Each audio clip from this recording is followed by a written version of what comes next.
त्वमेव सर्वजननी मूलप्रकृतिरीश्वरी त्वमेवाद्या सृष्टिविधौ स्वेच्छया त्रिगुणात्मिका कार्यार्थे सगुणा त्वं च वस्तुतो निर्गुणा स्वयं परब्रह्मा स्वरूपा त्वं सत्या नित्या सनातनी तेजस्वरूपा परमा भक्त अनुग्रह विग्रहा सर्वस्वरूपा सर्वेशा सर्वधारा परात्परा सर्वबीज स्वरूपा च सर्वपूज्या निराश्रया सर्वज्ञा सर्वतो भद्रा सर्वमङ्गलमङ्गला सर्वबुद्धिस्वरूपा च सर्वशक्तिस्वरूपिणी सर्वज्ञानप्रदा देवी सर्वज्ञा सर्वभाविनी त्वं स्वाहा देवदाने च पितृदाने स्वधा स्वयं दक्षिणा सर्वदाने च सर्वशक्तिस्वरूपिणी निद्रा त्वं च दया त्वं च तृष्णा त्वं चात्मनः प्रिया क्षुच्छान्तिः शान्तिरीशा च कान्तिः सृष्टिः शाश्वती श्रद्धा पुटिश्च तन्द्रा च लज्जा शोभा दया तथा सतां सम्पत्स्वरूपा श्रीविवर्तिर्सतामिह प्रीतिरूपा पुण्यवतां पापिना कलहाङ्कुरा सत्त्वकर्ममयी शक्ति सर्वदा सर्वजीविनां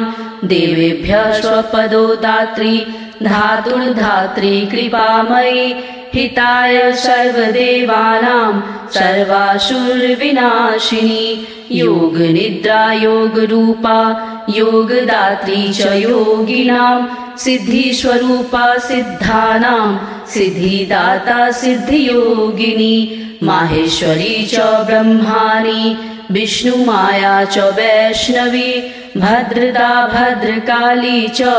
सर्वलोकभयङ्करी ग्रामे ग्रामे ग्रामदेवी गृहदेवी गृहे गृहे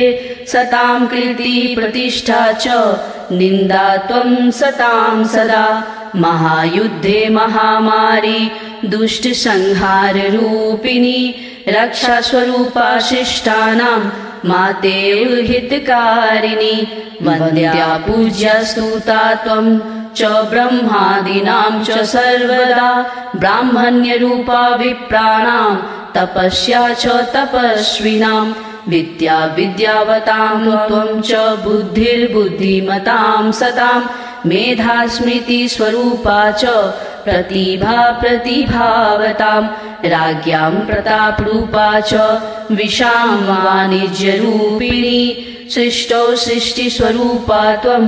रक्षारूपा च पालने तथान्ते त्वं महामारी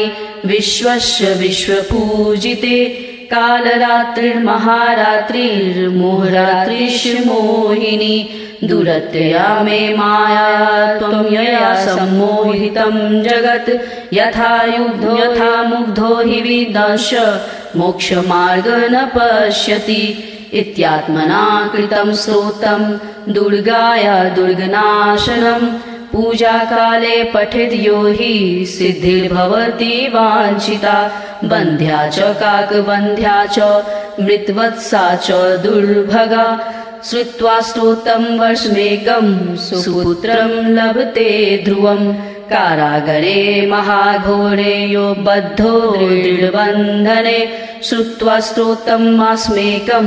बन्धनामुच्यते ध्रुवं यक्ष्मग्रस्तो गलत्कुष्ठी महाशूली महाज्वरी श्रुत्वा स्तोत्रं वर्षमेकं सद्यो रोगात् प्रमुच्यते पुत्रभेदे प्रजाभेदे पत्नीभेदे च दुर्गतः श्रुत्वा स्तोत्रं मास्मेकं लभते नात्र संशयः राजद्वारे श्मशाने च महारण्ये रणस्थले हिंसत्रजन्तुसमीपे च श्रुत्वा स्तोत्रं प्रमुच्यते गृहदाहे च दावागणे दस्यु सैन्यसमन्विते श्रोतं श्रवणमात्रेण लभते नात्र संशयः महादरिद्रो मूर्खस्य वर्षस्तोत्रं पठेतु यः विद्यावान् धनवंश्चैव स भवेन्नान् संशयः।